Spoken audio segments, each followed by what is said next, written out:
A very good morning and welcome to Newsline, live from the Newsfirst studios in Dawson Street in Colombo. And joining me this morning is Member of Parliament, Lohan Ratwath. Good morning, Lohan. Good morning, Franz. And also joining us is the inimitable Professor Rajiv Vijay Singh. A very good morning to you. Good morning. You haven't walked here, have you? No, but I did my 5.5 kilometers before coming here. Wonderful. That's why I'm very tired. And we're also joined by Bamtula Jayasekara. Morning, fellas. And how are you? Yeah. On this morning, sorry for the slight disturbance there. On this morning, I want to ask, let's start with Lohan. Lohan, what do you think, the students, did they, have they been treated too much? Absolutely, I think too much is not the correct word. They were treated harshly, very harshly. Right. They just wanted to hand over a letter to the minister. Yes. I think that opportunity should have been given to them in a more better way than this way.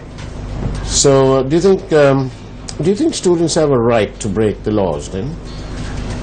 I don't think they were actually breaking the laws. They were trying to prove a point. They were just trying to get from A to B to hand over a letter. So do you think they were provoked? Do you think this is because some people? I did a little. Hey, they blocked the roads. They blocked the roads.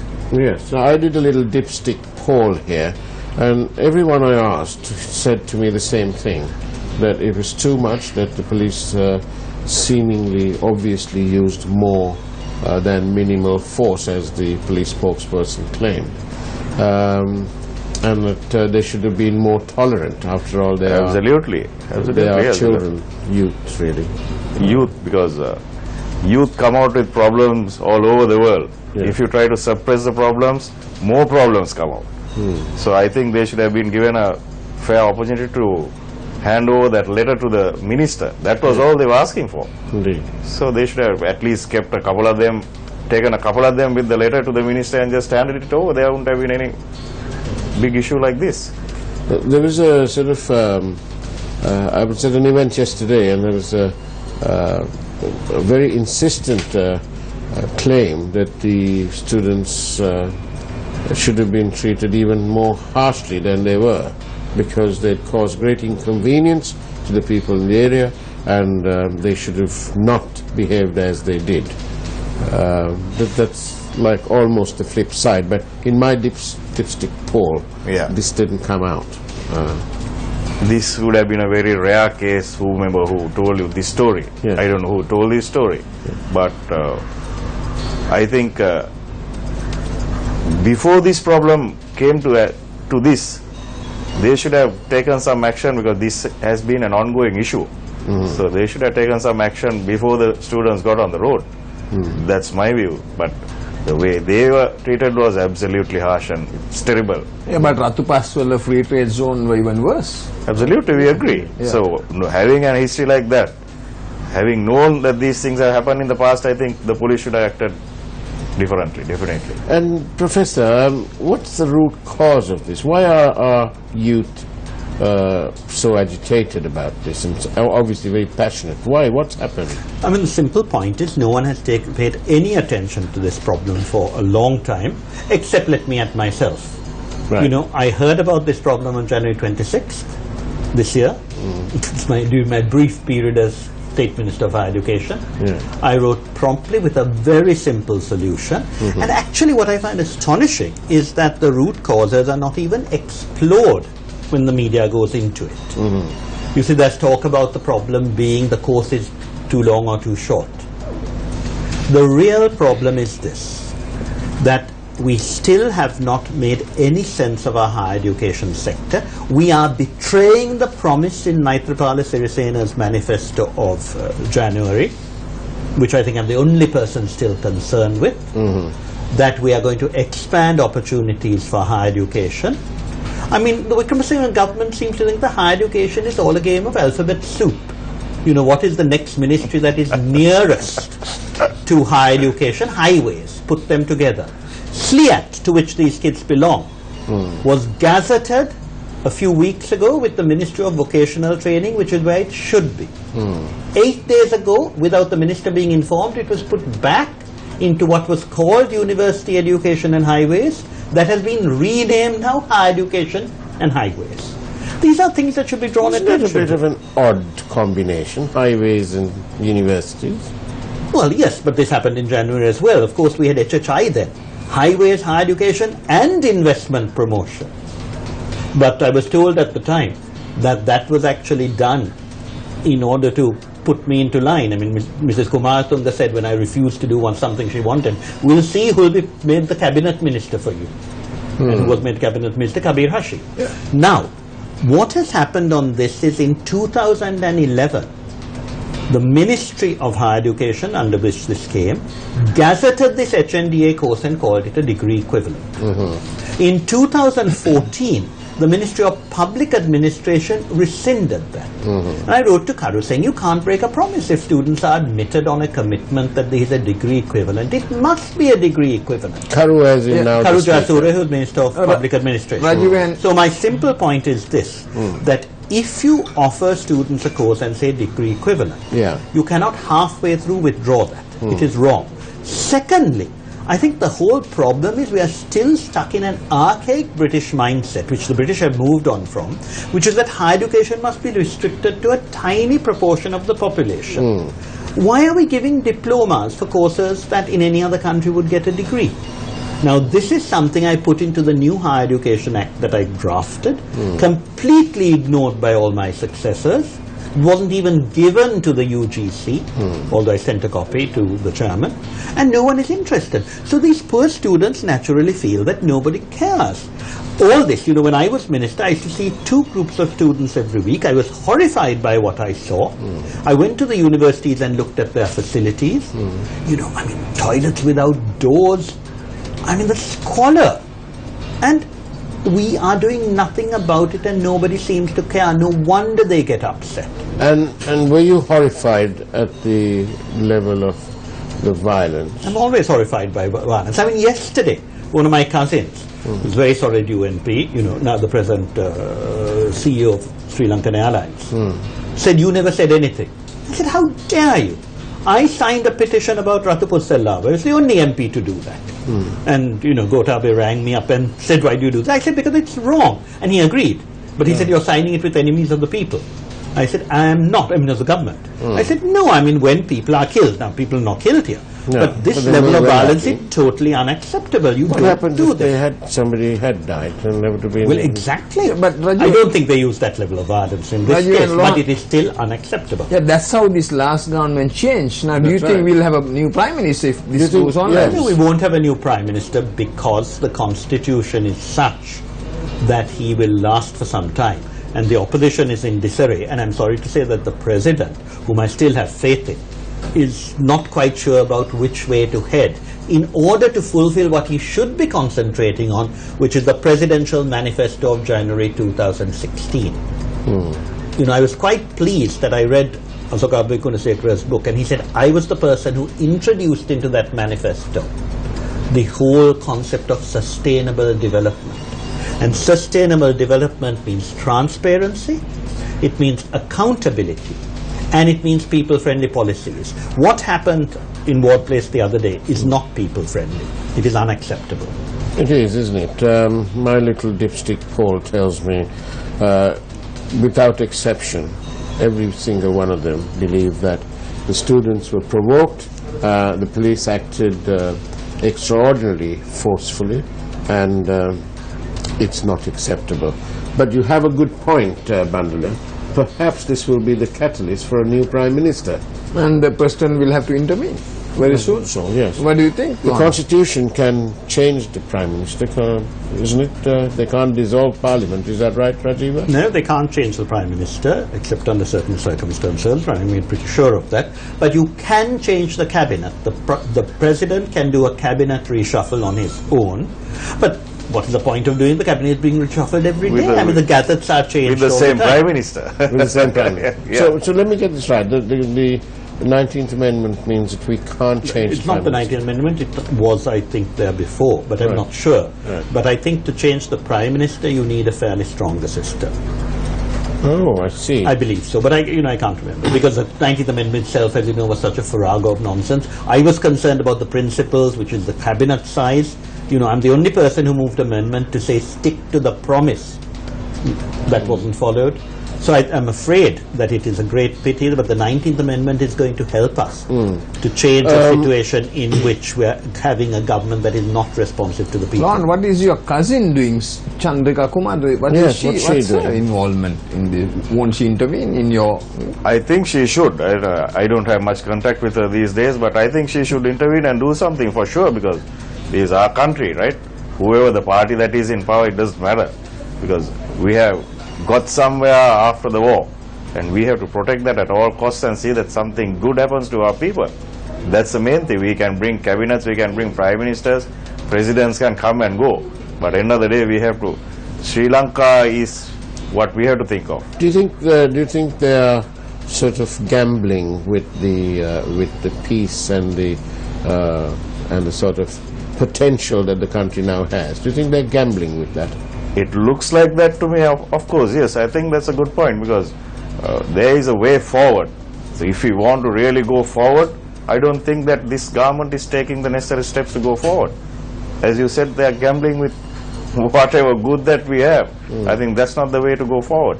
Definitely not. It's everything that I look at appears to be a rather sort of... there's a big anomaly going on here. If I can just put it a bit almost lightly, but it's not really. We had the issue of Sajin Vaskunawardena. I think he spent about 4 months in remand, 3 to 4 months. In essence, he was taken in on the basis that he had used 21 vehicles, and he had actually returned 21 vehicles. So he spent 4 months in remand for abuse of power, keeping state property. 2 days ago, there's a report that 25 former members or ministers haven't returned their vehicles, but they aren't being arrested or remanded. They are being subjected to a committee. So on the one hand, we have one group who's enjoying the luxury of a committee to get back their vehicles, and on the other hand, we had some member of parliament who spent 3 or 4 months in remand. That can I say a word? Because yeah, personally Sajin is my very good friend, personal friend actually. So his fault was returning the vehicles. Yes, perhaps if he didn't. As you said, if he didn't return the vehicles, then this committee will be investigating him as well. And he wouldn't have been in prison for 4 months. That's right. So I think this was a targeted thing which is very unfair. If law has to take its course, then it has to be fair by everybody. Yes, because it, again, back on the same line, we had all these accusations that there was all sorts of wrongdoings going on. But we now have a situation that I'm told that the Attorney General has got about 20 cases that has been sent to him by the FCID and so on. But there's been hardly any action. Absolutely, and because it has been a long time since January 8th, right? It's almost 10 months now.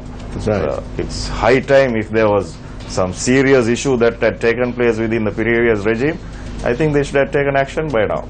So which means to say that there has not been, or there hasn't been any serious issue that could have been taken to courts and sorted out there. So far, I don't know. Yeah. Did you get the feeling, Professor, that the dear Prime Minister and his men are engaging in a wonderful PR exercise? Well, it's not very successful, is it? It's not very successful, is it? Well, I mean, look at this point. When Maithripala Sirisena was elected, I think there was a great sense of hope in the country. Yeah. And I think had the President actually asserted control, I think we would have continued this, because I still believe he's idealistic.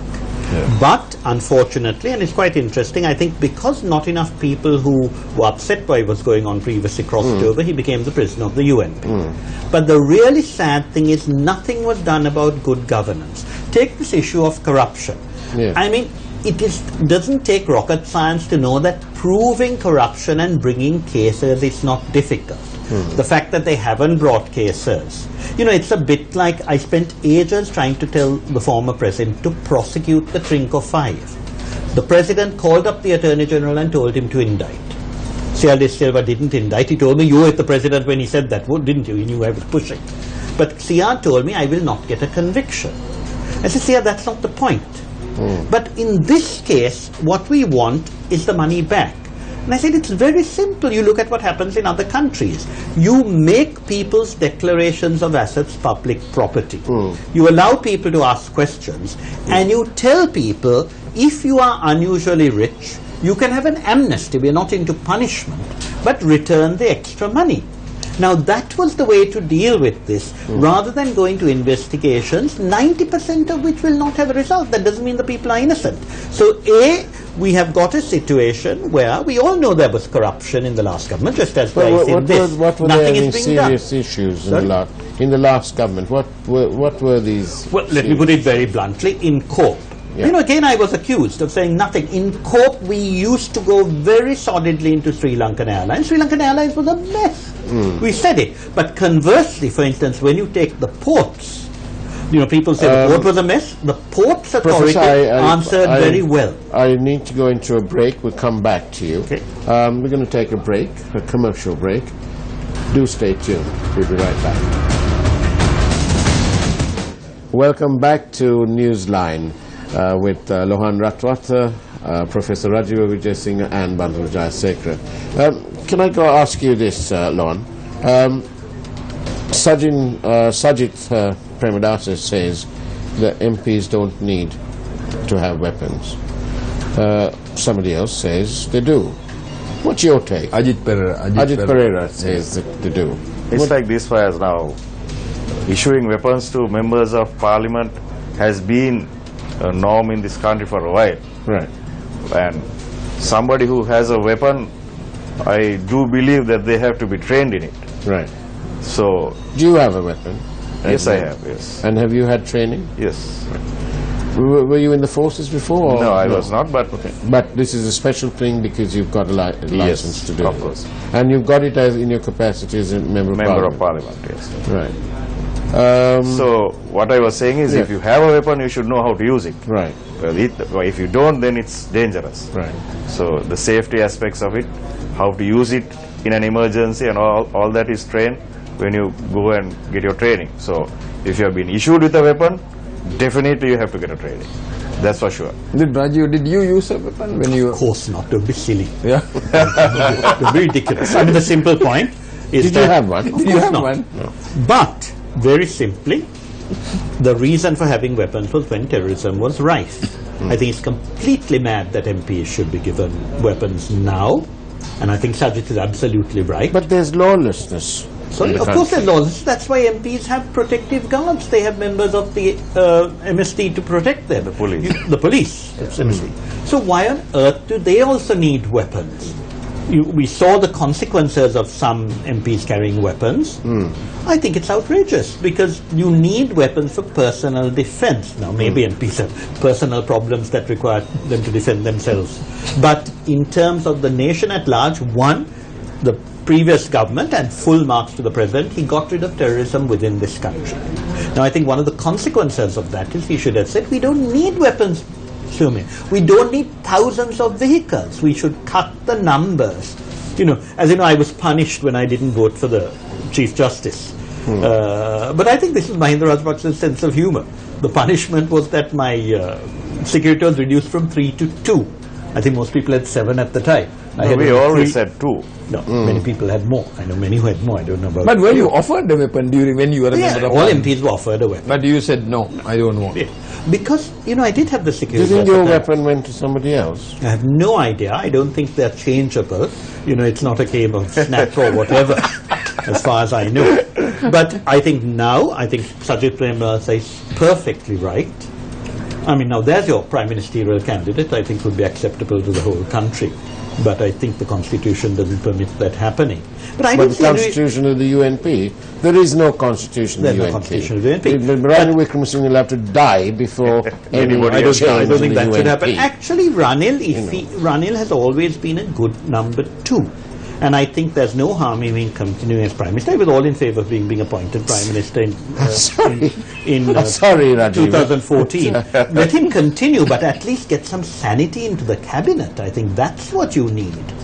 So I hope the President will assert himself. This must be the first time that I've heard Professor Vijay Singh being remotely kind. Praising his cousin. Prime Minister. I think that's very unfair. I have always said he was a good Minister of Education. I have argued his case for that. I voted for the UNP in 2001 when the country was in a complete mess because of whatever, and it was only when I realized he didn't know how to run a country, you know, when he gave in to the tigers so much. But last year, I fully agreed with Maithripala Sirisena's commitment to appoint him Prime Minister. I think it was sad that it was done illegally before the previous Prime Minister resigned. We should have stuck to the manifesto, and he should have been appointed the next day, but he and Ravi Karunanayake wanted this. Now, that was okay. The real problem was when he once again showed he's not a national leader, he's a good technocrat. And I think that I have always said. I don't know why it's been assumed that something against him. But he himself cannot, you know, he finds it difficult to work with good people. I mean, look at the cabinet. Where is Iran, the best man in the UNP? Where is Harsha, one of the brightest and most honest people? Where is Buddhika Pathirana? You know, he announced that people who did well in elections would be rewarded. Where is Vasanta Senanayake? Where is Vasanta Alivihara? These guys are not in the cabinet. Sagala Ratnayake is in the cabinet.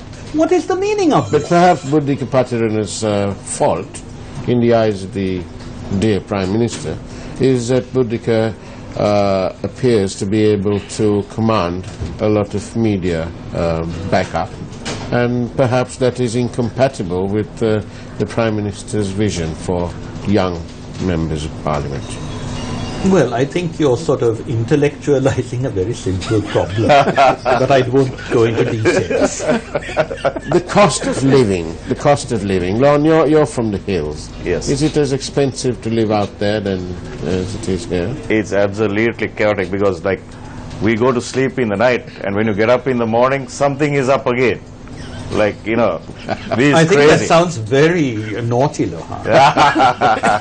I mean, consumer goods in that way. I was wondering what you thought. Because it's like for a normal person to live these days, is like, it's absolutely, because the electorate that I'm in, Pathadumbara, we have a lot of tea estates and tea smallholders. Right? They were promised $80 for a kilo of tea. Today it's going at 42 rupees.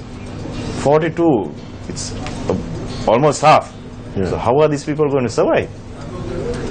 So I don't know what this government is doing actually, because like the other farmers up in the hills. But all these essential items, you know, this cost of living which is based on this basket of essential items, they've all gone up apparently. Absolutely.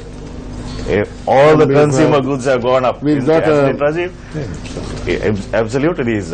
It's like, but Lohan, you have to also remember that last year the same thing was happening, not to the same extent. But and this is crazy. No, but to me, the real problem is that even the last government, you know, didn't recognize public discontent. Raju, we're running out of time, but we've also got a question, 2 questions. One is, in terms of the Prime Minister, is he a technocrat when it comes to the bond issue?